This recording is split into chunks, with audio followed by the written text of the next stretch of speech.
akan menyelundupkan benih lobster. Ferdi dan Dani, dua warga Lubuk Linggau ditangkap unit pidana khusus Polrestabes Palembang. Mereka ditangkap di kawasan Jembatan Musi 2 Palembang saat akan keluar dari Palembang menuju kota Lubuk Linggau. Polisi menerangkan, kedua tersangka mengambil benih lobster dari jaringan penyelundupan benur di Indralaya, Ogan Ilir. Penangkapan tersangka berawal kecurigaan petugas yang melihat kursi belakang mobil yang dibawa tersangka tidak ada dan berisi kotak styrofoam. Saat dibuka, kotak styrofoam berisi puluhan ribu benih lobster jenis pasir yang nilainya diperkirakan senilai 13 miliar rupiah.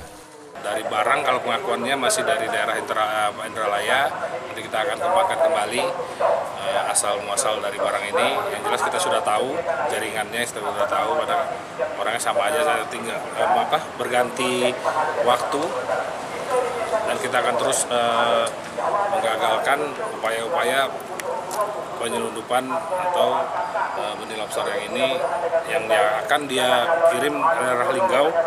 Mungkin Linggau juga bukan titik terakhir, pasti akan dikirim kembali, mungkin daerahnya daerah Jambi, tapi tetap kita akan telusuri untuk kepemilikan barang ini tersebut.